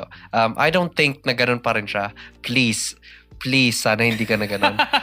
Pero kasi nung bata siya, like super, super duper spoiled siya ng parents niya. Tapos hindi siya kumakain ng kahit anong pagkain unless Jollibee. Tapos hindi siya naloloko nung merong pagkain tapos lalagay mo sa cardboard container ng Jollibee. Hindi siya naloloko ng alam niya lasa. Yeah. Tapos, puro Jollibee lang yung kinakain niya. Tapos, holy moly. Tapos, ayun, kumbaga, like a king. Ang akin lang, kupal yung pinsan ko na yun kasi sobrang spoiled niya. Pero at the same time, sino ba yung nagpapakain? Kumbaga, yun nga, diba? Goes both ways. Kumbaga, you have to have both the carrot and the stick. Kung ayaw niya kumain ng kung ano yung nasa hapagkainan, huwag mo pakainin. Puta, mamamatay sa gutom. Hindi naman siya mamamatay kasi magugutom siya tapos kakain siya ng kahit anong meron. Kakain siya eventually. I agree. Ayun, kumbaga, kailangan balanse ng pareho na parang merong rewards pero at the same time merong consequences, may punishments. Kumbaga, that's how life is, man. Kumbaga, ang inisip kasi ng tao sa consequences, it's a negative thing eh. Like parang paparusahan ko siya dahil baka lalo siyang like may ganung idea yung tao about sa punishments. Diba? Pero parang I feel like dapat dapat may punishments to ang idea nga doon is to like stop the behavior and not to do it again. Yun yung idea kami punishment. Kumbaga pag may ginawa kang tama, bibigyan mo ng candy. Pag may ginawang mali, kuha may candy back or something. Parang dapat ma-reinforce sa utak nung na-punished na okay, ginawa ko to, may nangyaring masama sa akin. May na-lose na privilege ako. So I won't do it again. Or yun yung hope natin. Na maintindihan, Yeah, so dapat may punishment at may maramdaman silang may mawawala kapag may hindi ako ginawa or pag may ginawa ako. Yeah. So there we go. Medyo straightforward-ish. I understand, but medyo DKG sa akin. I get yung point eh. At the end of the day, pupunta pa rin ako sa pera yan nung ni OP eh. And yun yung reasons niya to not give yung financial support sa kapatid niya. Yan yung line niya. Para sa akin. Pero I feel like ikaw different kasi more so family-oriented yung tingin mo sa buong sitwasyon. Ako individual kay OP lang. Bless you. Okay. I hope na-mute ko yon in a sense na kasi kung hindi mo tinatime ko siya. Kung na-mute mo, ang awkward na bigla ko lang sinabi out of the blue, bless you. Sa lahat ng listeners pati namin. This is quite bad kasi feeling ko inatake ako ng ano ngayon, ng allergic rhinitis. It's a genetic thing. Pero ayun, sana hindi so maraming ako... susunod pa to come. I hope not, man. Kasi ako yung susunod If ever, magbabasa. Eddie, very blessed ka this episode. Yun yung meaning nun. Hashtag blessed. Times 1,000. Allergic rhinitis. Times 500 stacks. There we go. Nakunik lahat. Oh, man. Pero anong verdict mo? Very quick before we jump on sa bagong topic. I don't think... DKG, GJK. Actually, I hope hindi lahat ng stories ngayon is parang GGK or DKG na merong nuance, na super duper nuance. Pero so far, ikaw? DKG pero sobrang nuanced eh. Okay, interesting. Kasi ayun nga, kumbaga yung ano eh, yung okay, i-hold back mo pero sino yung mas masasaktan? Yung kapatid mo ba or yung parents mo na sila din yung sasalo nung hindi mo iaambag? Yeah. Who are you actually punishing here? Yung kapatid mo or yung parents mo? May pa kasi yung parents. Diba? I guess yun na akin. Usap kayo ng parents. Ito yung setup natin. Huwag kayo maawa sa anak niyo. Yeah. Maybe gano'n lang ako gano'n medyo, ewan ko kung culture sa atin, but kailangan may boundary, right? Hindi lang dapat kay OP. Actually, sa parents. Quick story time pagdating doon. I tried that, I think. Oh, wow. To my parents. Pagdating kay Kuya. About saang boundary, if I may ask? I forgot. Pero tinry mo Pero mag-sit I down did. Yeah. Na magbigay ng ultimatum. Yeah. Pero ang naaalala ko lang na response sa akin is, hindi mo pa kasi alam yung... Actually, I don't think it's kay Kuya. Doon pa rin doon sa pinsan na tinutukoy ko kanina. I think. Na parang, dapat kasi ganito yung ginawa ni Tito, pati ni Tita doon sa anak nila, ganito, ganyan. Tapos parang ang sinabi ng parents ko is, hindi mo pa kasi alam kung ano yung pakiramdam na magkaroon ng anak. Na, lalo na as, like gusto mong ibigay sa kanya if it's within your abilities. Tapos ako, parang super firm ko, pero I don't want to talk. Kasi nga, totoo naman, meron, totoo yung sinabi na parang, wala pa naman talaga akong experience magkaroon ng anak. So, I don't know. Pero anak ako. Alam mo, like parang, may experience ako maging anak. Yeah, so, yeah. Actually. Just, ewan ko, parang, kailangan ba may experience mo muna before ka magkaroon ng opinion na acceptable? Medyo di ako good point. Side of parents mo. Ayun, kumbaga, ewan ko, kumbaga, I'm still open for, kasi, ayun nga, I want to know kung maging ganun din ba ako as a parent, na parang, na parang, kailangan kong pigilan yung sarili ko bago ako magbigay sa na parang mas gugustuhin kong magbigay rather than not. Pero ayun. Pero yun din yung sinasabi ko sa tatay ko na parang, di rin. Gusto, hindi ako magiging ganyan kapag naging parent ako. Kaso, ayoko naman kainin yung words ko. So parang, I want to be able to admit kapag naging ganun akong uri ng parent, kapag naging parent ako, para mabago ko. Kasi alam kong hindi nga yun yung tama. Kasi nakikita ko kung ano yung nangyayari sa pinsan ko. Ganun yung generations, right? Yeah. Yun ang perspective ko. Like parang, take what's good, throw what's not good. Yeah. Yung sa past generation na tinuro sa'yo, like tatapon mo, So, napapolish, hopefully ganun yung idea, napapolish yung parenting. Yeah. Over the generations. Pero yeah, okay. Really? Kailangan may funny story here somewhere, sana. Actually, please. Kasi things are getting serious here. Yeah. Okay.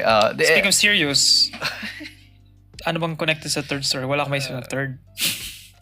Third story!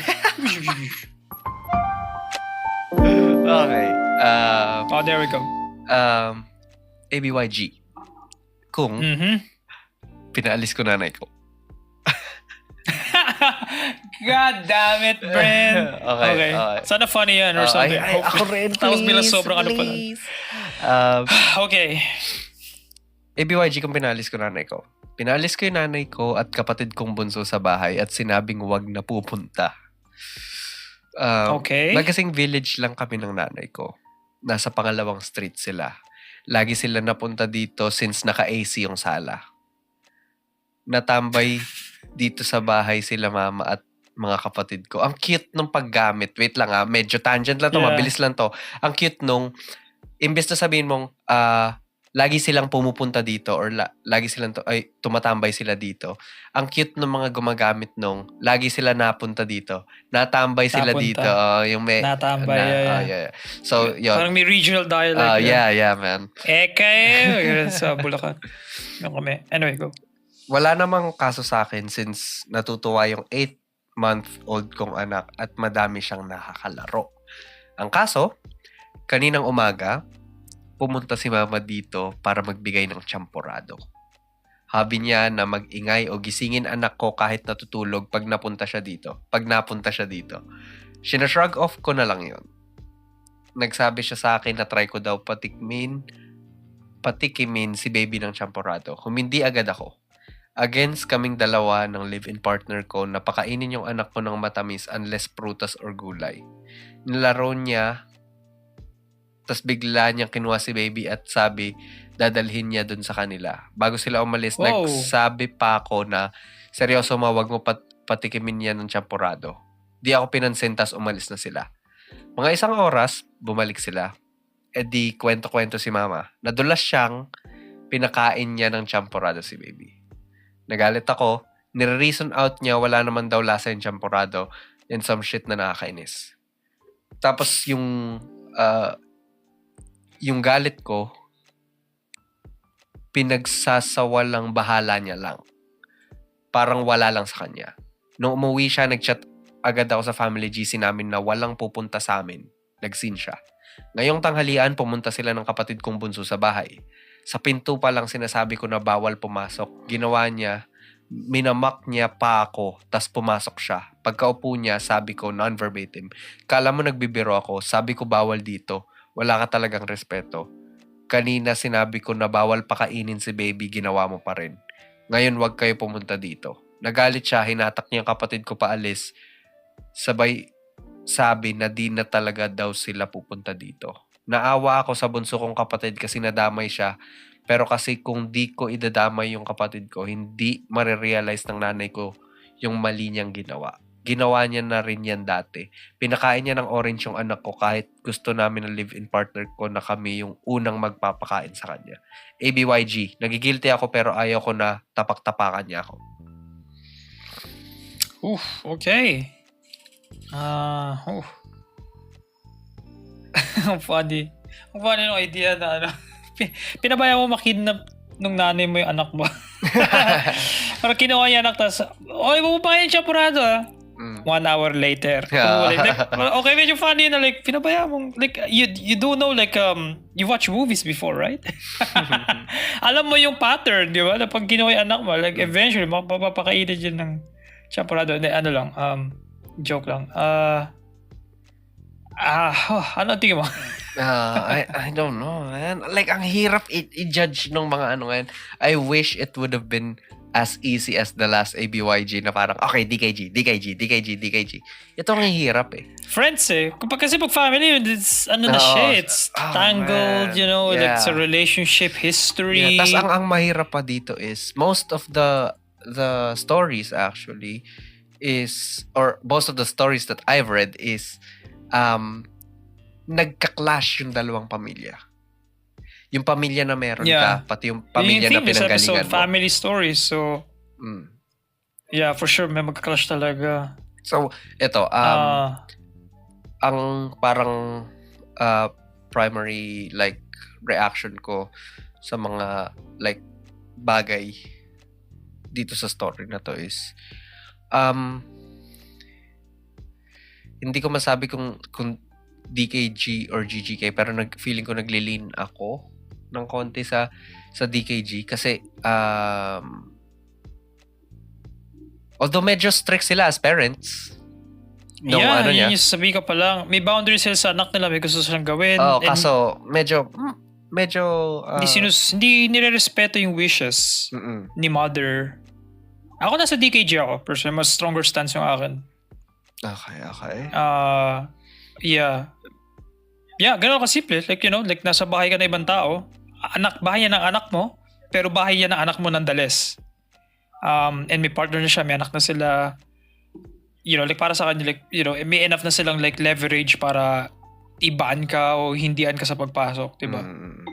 And Mukhang matanda naman na enough. Walang age na sinabi, di ba? Walang age.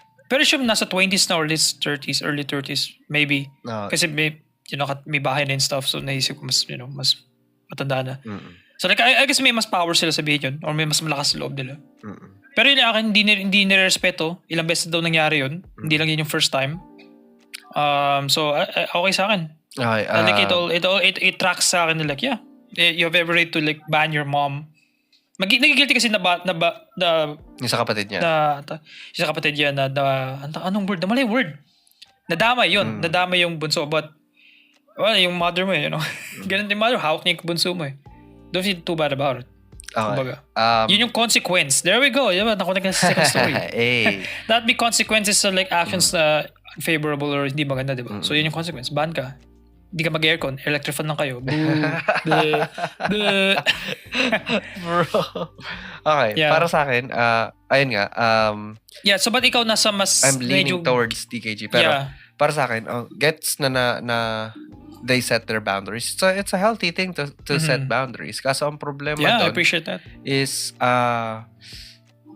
una sa lahat, hindi ba masyadong strict yung boundaries? Pati, para sa akin, sobrang petty na pinakain ng nanay ko yung anak ko ng orange, pero ang boundary namin is wag niya gawin yun kasi kami yung dapat na una magpakain sa kanya ng orange. Why would you, okay, I'm curious, ba't mo na-feel na petty siya? Ewan ko. Kasi sa akin hindi eh. Ewan ko kasi anong masama na pinakain ng nanay mo yung anak mo ng orange dahil lang gusto mong mauna? Like, well, anak mo yun eh. Ano mo yun? So may gusto kong experiences with your, you know, yung sa anak mo. Right? And kung sinabi mo yun out loud na ito yung wishes ko, ito yung gusto ko. Okay, using that. Na mo itong gawin kasi ito yung gusto namin. Pero hindi pa rin sinunod. Debate time. Let's go. Okay. Wow. Okay, wait. Ito. Maybe something here by here na hindi. debatable. Ito kasi pre. Using that logic na ganun yung anak mo yun eh. So, in that sense, ganun din yung quote-unquote hold nung nanay ni OP kay OP. Nanay ni OP kay OP. Yeah. Kasi kung ganun yung hold ni OP dun sa anak niya na parang, meron akong boundaries na ganito yung gagawin, ganito yung ma-experience ng anak ko na walang ibang dapat mag-insinuate or makagawa nung experience na to with my child rather than me. Kung ganun yung parang hold ni OP dun sa anak niya, hindi ba dapat in that same well, di naman logic? binan yung activity ever, yung first time, yung sinabing, hey, bumapakain kasi gusto namin pakain siya for the first time. I would understand your point more kapag sabi, hindi, kami lang dapat magpakain ng orange or something like that. Okay, medyo controlling yan, right? Pero, baby pa naman kasi. So, I would understand na meron silang like parang idea kung paano palakihin, especially sa sweet, dun sa champurrado, sa orange, mga ganon.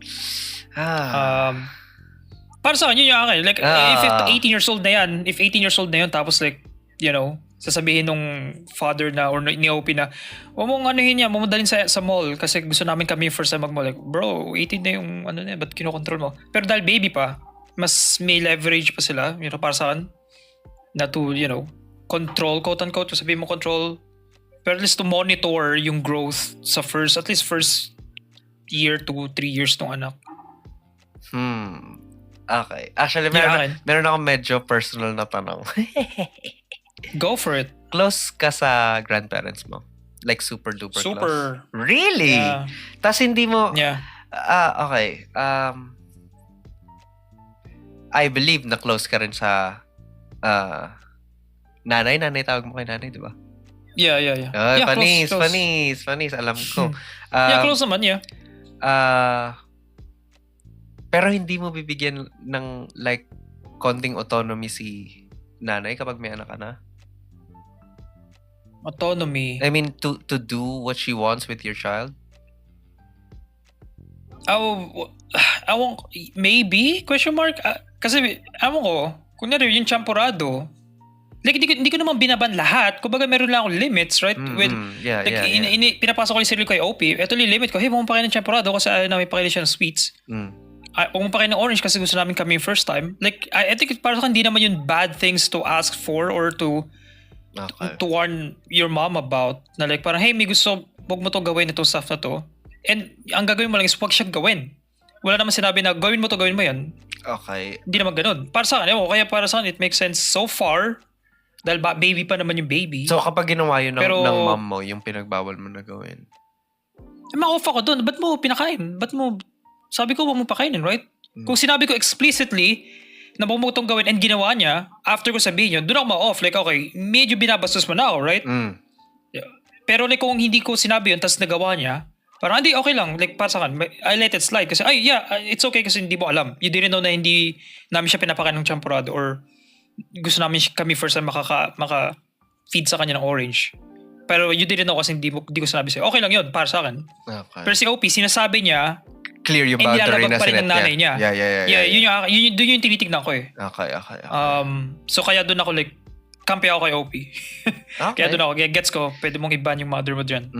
Pero ikaw, like, naglilin kasi sa fences. So ano yung reservation mo kung bakit may GGK vibes ka kay OP?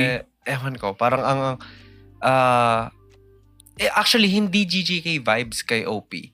Meron lang parang medyo iffy sa mga parts of it. Ayun nga, yung para sa akin, medyo strict siya. Pero preference ko na yun. I mean, syempre, may boundaries nga silang siniset, ganito, ganyan. Tapos, ayun nga, yung parang impression ko dun sa unang magpapakain. Kasi, ewan ko, parang ang liit na bagay nun to make a bigger deal out of.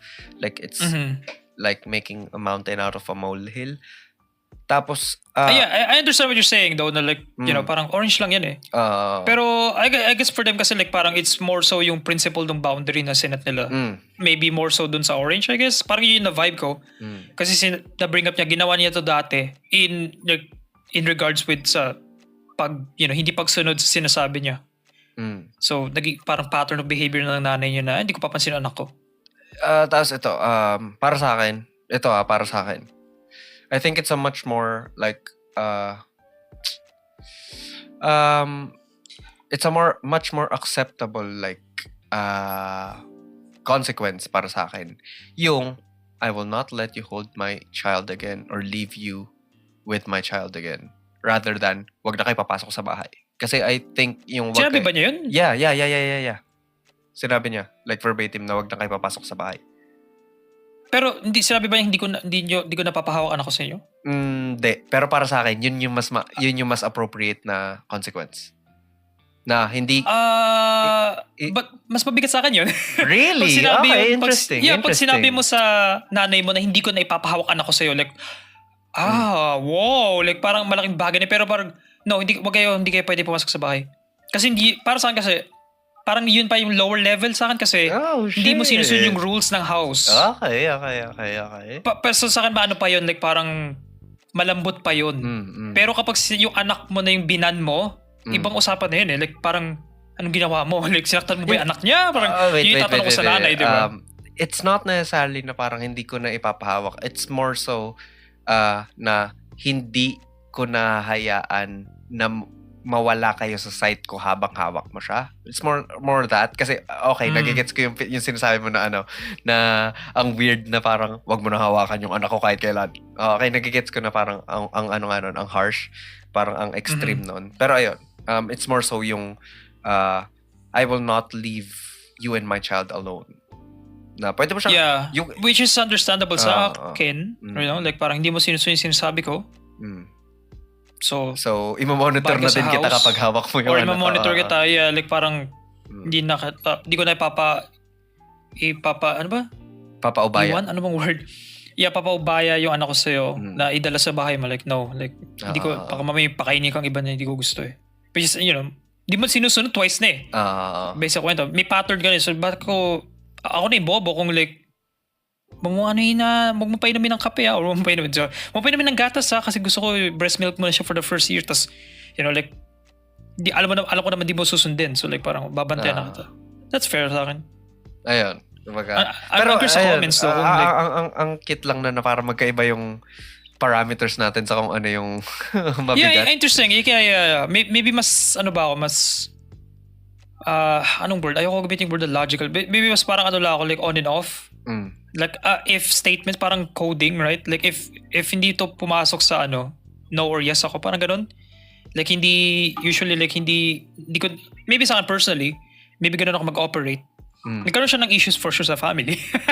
Kung paano ko like umatake. Pero like usually kasi like, ito yung boundaries ko, ito yung ano ko. Kung mother kita or grandmother or like parang relative kita, medyo hindi yun mag-equate sa, hindi yun magpa-factor masyado. Or maybe none at all. Basta ito yung sinet ko. Siyempre ko consider ko nanay ko yun or ano ko yun, kapatid ko, gano'n. Pero like pag sinet ko na, ito na yun. Pag nilagpas mo yun, pare tayong aware ako, kiss na. Para sa akin. Okay. Meron ako, That's me. merong umiikot sa utak ko kanina pero nawala na siya. I mean, hindi ko na siya ma-explain ng maayos sa utak ko. So, feeling ko hindi ko siya ma-explain ng maayos. Pero, the way I saw it, yung tungkol dun sa parang magkaiba yung parang tier list natin ng kung ano yung mas mababaw yeah, for sure. side. Dun sa, yung nakikita ko, or the way I saw it sa'yo, na parang, yung territory na parang yung quote-unquote yung idea ng household na parang andun yung like physical space ng household na parang ito yung bahay ko. Kumbaga, my house, my rules. Parang ganon. Na kapag hindi yun sinusunod, hindi ka naman sumusunod sa rules nitong house na to. So, wag kang papasok sa bahay na to. Parang ganon. Na yun yung parang the way I saw it or I interpret it. Tapos yung sa akin naman, it's more so na parang yung mas directed ako sa tao na hindi na kita pinagkakatiwalaan na maiwan kasama yung anak ko. Kaya hindi na kita yung maiwan kasama yung anak ko. Sa side mo, gets ko rin yun, right? Gets ko rin yun. Sa side mo kung twice na hindi sinusunod yung wishes mo sa anak mo yun so di ba sinusunod ng nanay mo, like parang ma-off ka na hindi na kita hindi ko na papahawak sa'yo. So nakikita ko rin yun. Pero pasasya kasi mas ang extreme niya sa akin, I guess kasi like, like pwede pa naman siya pag-usapan, right? Na parang, third time's the charm or like, strike 3, they're parang, isa pa, mother, kapag ginawa mo to isa pa, hindi ko na siya papahawak sa'yo. Babantayan na kita. Parang ganun. I get what you're saying, yung both sides, yeah. Yeah. I'm curious sa comments kung anong sinasabi ng mga, baka mamaya ako pala yung outlier dito. Or tayong dalawa yun. GGK pala yung ano. Okay. DKG, nag-set ka lang ng boundaries. Ba't kasi yung mga matatanda ang kukulit eh? Actually, right? Medyo cute siya in a way na irritating din. Na medyo annoying. Pero, I think, the way, paano ba? Hindi ko alam kung sinabihan ako nito ng parents ko or ng grandparents ko. Pero ang sinabi nila, kaya ganun yung mga matatanda sa mga anak ng anak nila. Basically sa mga apo nila. Bakit anak ng anak nila? Kasi bumabawi sila sa mga hindi nila nagawa sa anak nila. Tapos now that kasalanan niyo yun. Exactly. Now that they're older and wise, sa anak niyo. now that they're older and wiser, na na-realize nila kung ano yung mga pagkukulang nila, bumabawi sila sa anak. Kaso ang problema nun, hindi na nila anak yung kinokontrol nila ngayon na parang, uy, isispoil kita. Na, okay sana kung binibigyan mo nga ng carrot at stick eh. Pero yung generation kasi ng mga parents ko, ng mga parents namin, na most of the time, they're only getting the stick. Kaya, yung kapag sila na yung nagiging grandparents, sobrang pudpud na ng stick nila or ginagamit na lang nila yun for walking stick. Tapos wow, yung metaphor nagagamit siya practically. Tapos ang dami na nilang parang carrots na, uy, ang dami kong carrots, kanino ko ibibigay ito? Masyado nang matanda yung anak ko. Kaya sa apo nila lahat binibigay. Yeah. Tapos ang problema nun, nun, napapansin ko sa generation ng nagko-conflict siya sa pagpapalaki ng generation ngayon natin or ng Gen X? Gen X ba yung parents natin o yung mga grandparents natin? Or boomers? Boomers ata. Basta yun. Oo, basta sila. Yeah, basta yun. Yung di ko nga alam before kung generation anong generation namin ni alam ko kasi millennial yung parents natin, right? I mean, depende kasi. Depende. Kasi alam ko ang millennials. Late millennial or early millennial. Tapos ayun, kumbaga, ang weird nun, nagka-clash ngayon yung pagpapalaki ng parents dun sa anak, pati yung pagbabawi ng parents, Ng grandparents. basically yung grandparents, kasi ganun sila sa apo. Ayun yung naging stuff. Mhm. Pero yun din yung Kaya dahilan yung kung usual bakit pattern na nakikita ko. napapalapit yung loob ng mga apo dun sa mga grandparents kasi sinuspoil sila. Yeah, ano ko Ayun. dong, guilty ako dyan, to be fair. Naging issue din siya sa family namin nung bata ako, you know. I get it. Nakita ko yung first hand kasi I lived it. Yeah. I lived yung ganung experience. Yung sa amin, oh my gosh, yung sa amin, hindi napudpud yung stick, pare. It wasn't enough. Kumbaga, yung stick Oh. na inano dun sa parents namin, nung grandparents namin, hindi pa pudpud, gastog. Kahit kami, nakaranas kami ng stick dun sa grandparents na yun. Pero yung other Okay, side okay. na grandparents namin, ayun, naramdaman namin yung carrots everyday, baby. There we go, yeah. Ayun. Isa pang comment, by the way. DKG, your baby, your rules. That's fair. My brother Yeah, that's and fair. sister-in-law have a 9-month-old baby, and they also set strict boundaries of what the baby should have and should have not. Okay, gets. Ito yung sinasabi mo kanina. Na, okay, medyo justifiable yung having strict boundaries kasi nga, bata pa eh. Bata pa, yeah. Yeah. We abide by that. They are the baby's own parents. They know better. Oh, okay. Ayan. Actually, yung susunod na comment, ganun din. Your child, your rules. Parang... Your rules, yeah. There we go. Yeah, I guess mag-change drastically opinion ko kapag matanda na yun. Yeah. Kasi like, whoa, why are you controlling your child? Pero kung baby pa, like, of course, overprotective kayo. For sure. Understandable for sure. Alright. Baby. Baby. Hopefully this last story medyo gumagana a bit, right? Gumagaan. That's how you look at it, right? Gumagaan kasi baby na lang ngayon eh. Kasi baby, eh. So let's see. Last story. So, DKG. Ito na yung last story for the day. ABYG. ABYG, DKG. Nag-guess agad. ABYG. If ayoko nang magbakasyon kasama ang family ko. Okay. Alright. Yeah. Solo life. Alright. Okay. Panganay ako ng middle class family. I graduated as an engineer and ako lang rin ang working sa siblings namin. Isa kong kapatid drop out at tambay. Si bunso naman ay college student. I miss going on vacations with them pero hindi ko magawang mayaya kasi gusto nila libre ko lahat. Willing naman ako so nanlibre na ako one time and hindi ko na uulitin. Ilang buwan bago ako nakarecover sa gastos pero parang wala lang sa parents ko. Kasi parang sa kanila maliit lang naman yung halaga na yun. The next bakasyon namin, napag-usapan namin ng maayos. Ako sa accommodation and parents sa food and gas. I ended up paying for the food and gas as well. Jeez. My dad jokingly left his wallet kasi andyan naman daw si ate. May kaya ang parents ko and sa pananaw nila, magkano lang naman daw yung dinagdag ko. Inaasar pa ako na napakakuripot ko daw porket yun lang naman gastos ko. Hindi sila makapaniwala na ganun lang sahod ko as an engineer at inasar ako na imposible daw. It's their own twisted way of saying they're proud of me. Pinagyayabang rin nila sa relatives nila namin na ako ang nagbabayad sa vacation. Past few months, sobrang bihira ako na umuwi ng probinsya. I bluntly tell them na wala akong pera pag nagyaya sila magbakasyon or make an excuse na wala na akong leaves, mga leaves sa work.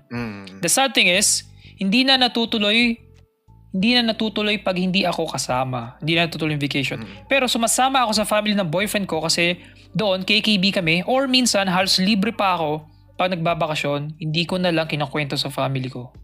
So, ako ba yung gago? If di na ayoko nang sumama sa kanila magbakasyon. If ayoko na sumama. There we go. Very quick, very little, very small. Pero, thank you. Dahil siya, to the point. I guess sakit to ng Pilipinas. Yung culture natin, right? Ito na yung reaping what you of sowed. stories. Yeah, man. Yeah, yun din yung pumasok sa isip ang cool. ko. Na yung investment na anak. Yung investment na anak. Ito na yun. Yung build up sa baby kanina sa third story, mga story sa story 1. Like, ito yung culture natin, yung pagiging very, natin, families-centered, Yeah. medyo na-abuse na yung label na yun para may gawin kang stuff for the family, quote-unquote. Yeah. Kahit na hindi na siya for the self-growth. parang ganun. So, yeah, yun yung parang, yun. Yung habang binabasa ko siya yung encapsulation ng lahat ng story kanina, parang nakuha ko lang na, libre naman yan eh. Like, parang anak naman na, engineer naman yung anak ko eh. Mga ganun, like, parang kumbaga, tsaka, parang fragmented yung thoughts ko kasi like, napunta na siya sa 1, 2, 3, story 1, 2, 3. Pero yung akin, like, yun yung parang... Spider-Verse, pinag-connect. MCU. Connects us all, yeah. Pero yun yung akin, like, siya.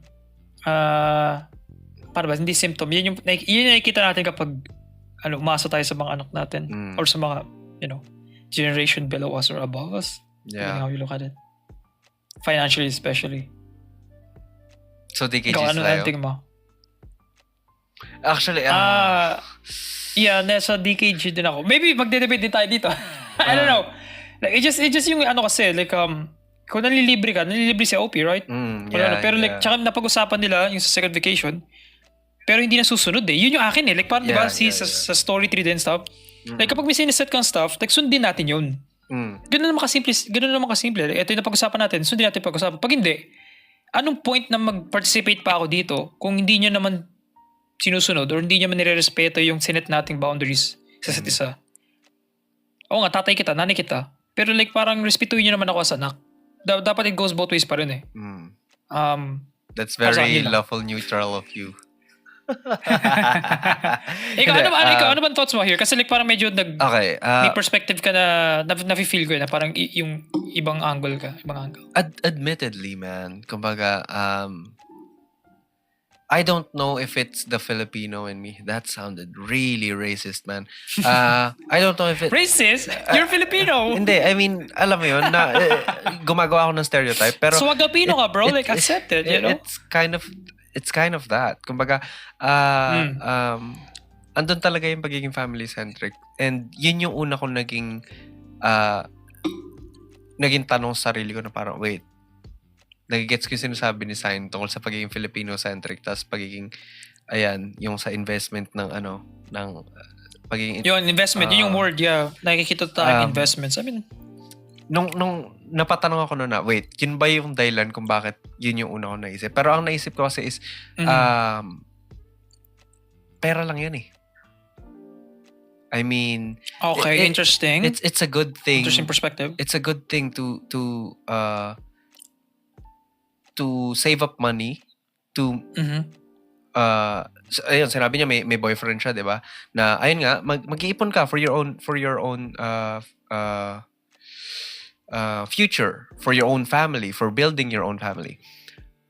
Pero at the same time, when time passes a little too fast, medyo marirealize mo na, shit, I should have spent more money kasi kahit months ako bumabawi para lang makabawi dun sa ginastos ko, yung oras hindi ko may babalik eh. I understand that. Completely, yeah. Of course, kung very matipid ka sa money to the point na napupush out mo na yung family activities. I understand that. Like parang okay, medyo titigan mo, ba't ka ba nag-ipon in the first place para sa bayan? Yun yung kinakatakot ko dun sa resolve ni OP. I'm not necessarily against dun sa sinabi niya na medyo layo siya sa sama sa mga outing ng family niya. Pero yung resolve kasi is parang napupunta na siya dun sa point na ayoko na dito. So, dun na lang ako sa pamilya ng boyfriend ko kasi dun sa pamilya ko kasi ako yung gumagastos. I mean, nagigets ko yung sinasabi mo dun sa boundary though na bakit kasi ako yung pinapagastos yung sa lahat? Ano ba yan? Na alam mo yun? Na kahit anak ka, ma-feel mo na na-violate yung boundaries na sineset mo eh. Na tapos ayun nga, babalik na naman tayo dun sa discussion tungkol dun sa utang ng loob, tapos sa ganito ganyan. Yung mga napag-usapan tungkol sa ano, yung common Filipino tropes, Filipino family tropes na parang yung mga kailangan gawin para sa parents, ganito ganyan. Ayun. Minsan, ayun, tama yung pagkakasabi rin ni Sign kanina, naaabuso. Pero ang kinakatakot ko lang for OP is na-gets ko yung parang preference niya na hindi sumama. Pero baka kasi kasanayan din, which is nakasanayan, connected din sa isang story. Baka makasanayan na ganun yung mangyari. Tapos, okay, you're going to have a lot of money and you're going to have a lot of resources to spend or to use dun sa magiging pamilya mo. Pero yun dun sa parents mo, pati sa sa nauna mong pamilya bago ka mag-build ng sarili mong family. Ewan ko, siguro nagiging fuzzy all over ako kasi nasa yun yung madalas ko narinig sa parents ko, I think. Kasi of course, yung upbringing mo would change your opinion din, or like, you know. Yeah. Pati ang current situation din kasi right now is kaya ako madalas na mag-isa dito sa bahay is kasi binabantayan ng parents ko yung grandfather ko na meron siyang dementia. Tapos laging sinasabi ng mga parents, kahit nung namatay si lolo nung 2019, laging sinasabi ng tatay ko na lulungkot siya kasi ang dami niya pa sanang gustong gawin with lolo. Tapos ngayon naman, si mami, ganun yung naririnig ko rin sa kanya na parang ang dami niyang gustong gawin para kay Papu. Papu, pati mama tawag ko sa grandparents ko sa mother side. Tapos ayun, parang, alam mo yun, natatakot ako na parang, holy shit, feeling ko magiging ganito din ako pagtanda ko na parang, I understand. Tapos ayun, kumbaga, pero from the start naman, money isn't necessarily a super big thing bago ako gumraduate. Ngayon gumraduate ako na inaisip ko na medyo big thing pala ang money. Holy shit. Yeah, apparently. Para mabuhay sa mundo, you need this paper called money. Holy shit. Pero ayun, kumaga, at least yung parang naging upbringing ko sa sarili ko pagdating sa pera is kapag meron, wag titipirin yung mga tao. Kaso ang problema doon, dahil hindi nga ganun kalaki yung pagpapalag ako sa pera, I'm not actively making money. You know what I'm saying? Kumbaga, hindi ako... I understand, yeah. Ayun. Kumbaga, kasi hindi siya ganun kahalaga for me. Pero ayun, kumbaga, para sa akin yung happiness ng isang tao or happiness ng isang pamilya is not necessarily measured by how much money they have. Of course, kumbaga, it's an age-old thing to say na parang money doesn't buy happiness. Totoo naman, pero medyo kailangan pa rin yung money to be able to like to be comfortable at least. Ayun. Tapos ayun, kumbaga nararamdaman ko lang yung regrets ng parents ko for not, kasi ginawang comfortable ng parents nila yung buhay nila, pero they never got the chance to give it back, yung comfort. Tapos ayun, kumbaga, ewan ko, wala na, nagdadrama na.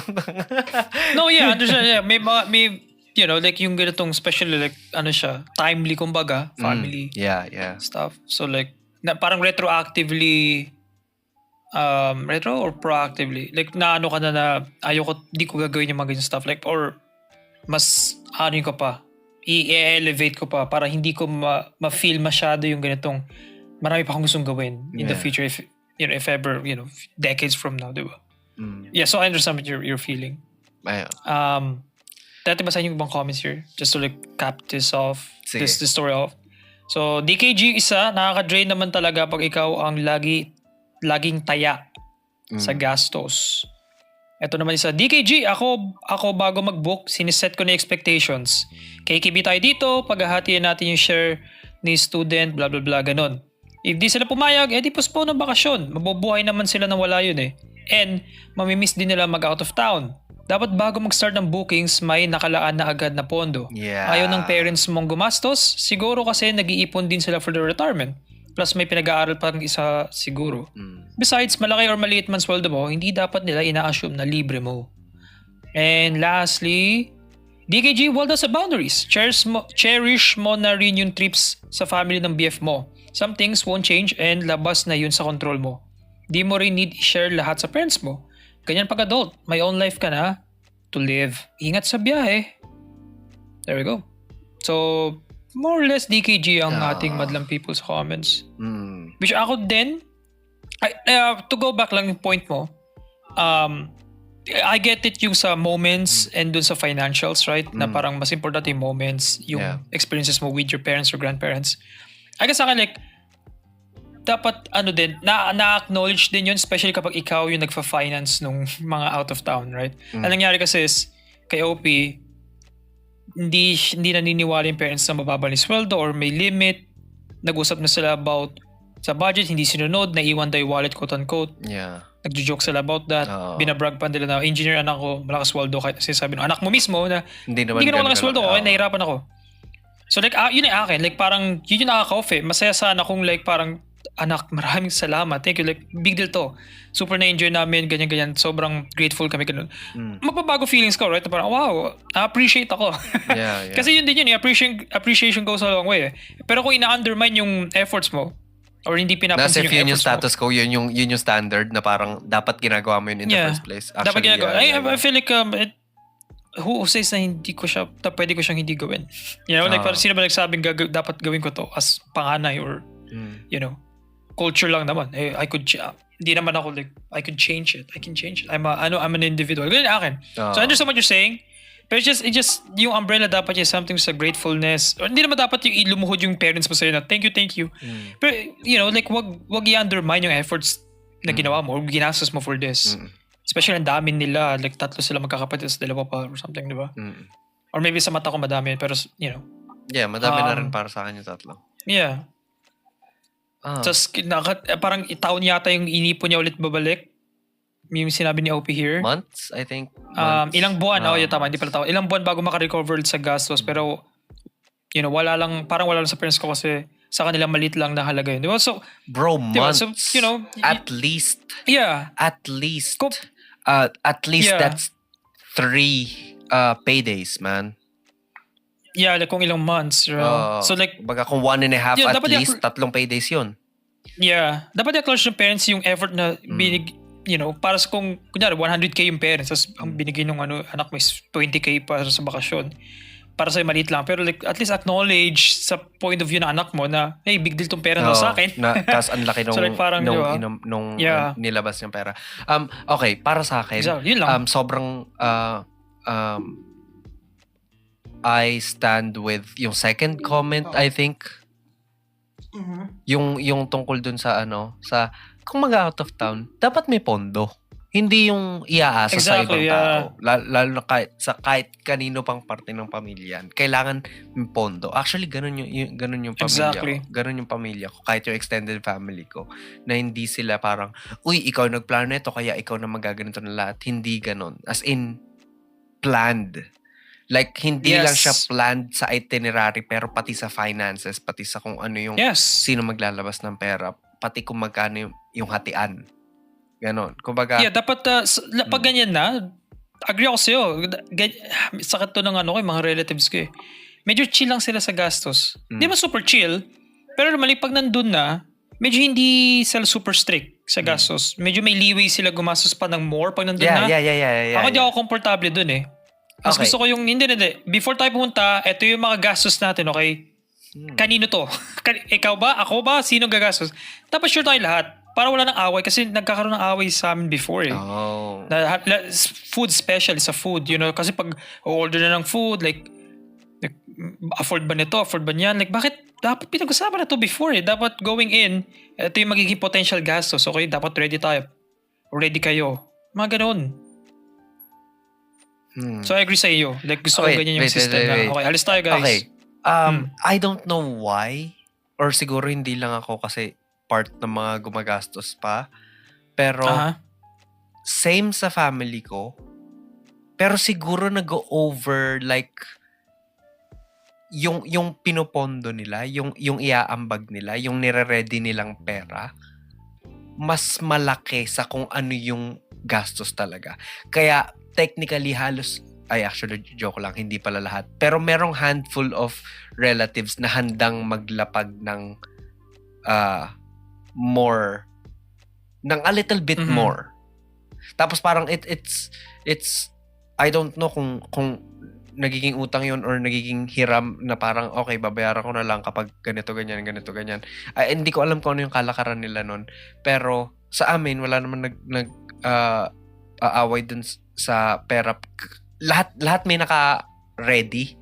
Tapos hindi siya actually most of the time hindi siya even na split kasi nga dahil sa plans or meron mga nagbabagong plans or whatever dun sa mismong time na nung outing or something,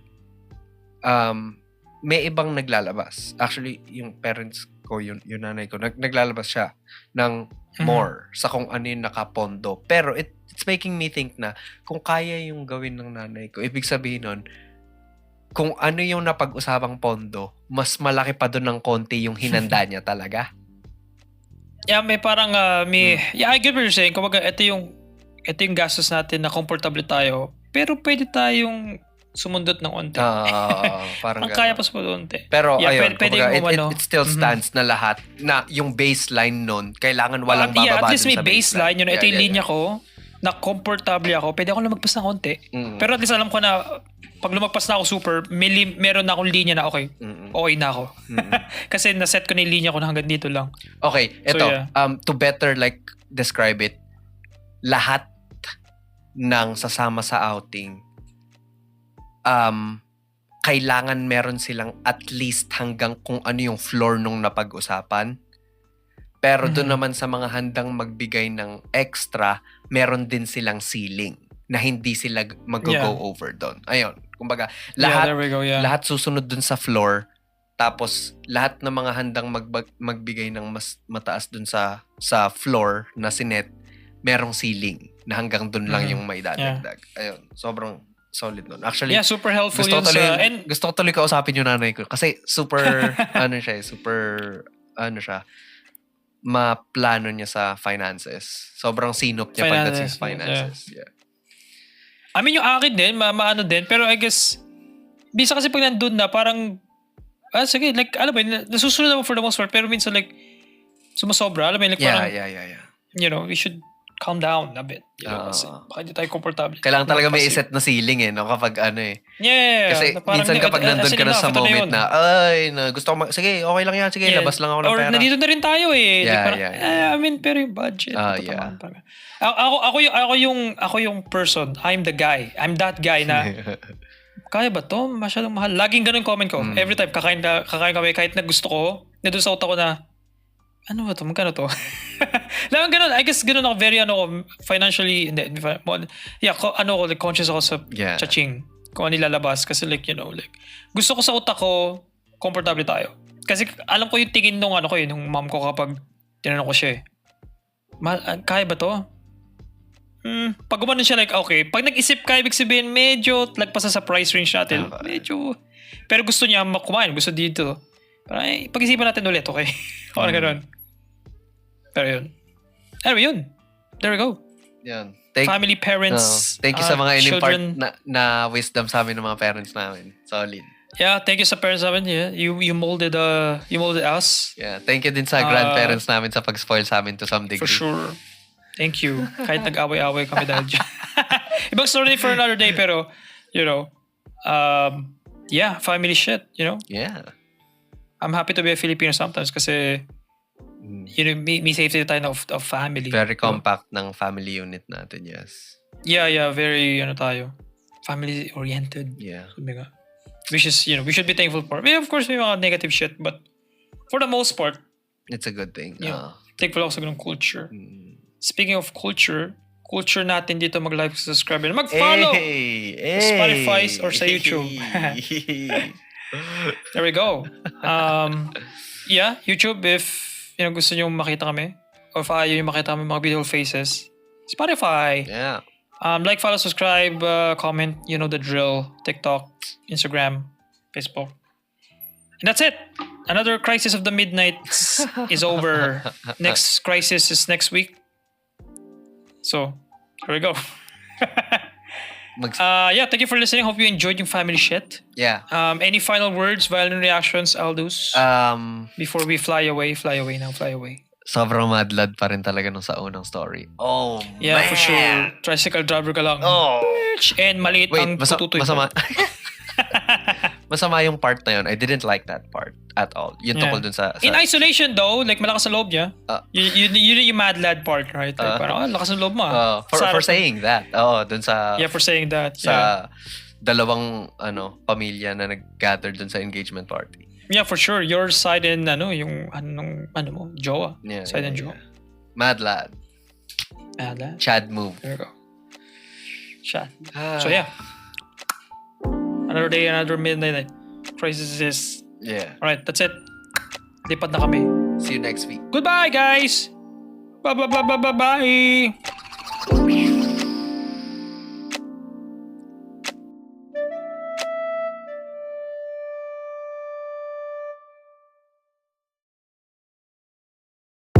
Thank you for watching and or listening to this episode of the Midnight Crisis Podcast. Maraming salamat sa mga taong to for making this possible. Aldous de la Peña, creator of the main theme, audio editor, and content producer. Has Gardose for the concept art, and Joey Pakulan for being our graphic designer and creator of the visual identity of Midnight Crisis.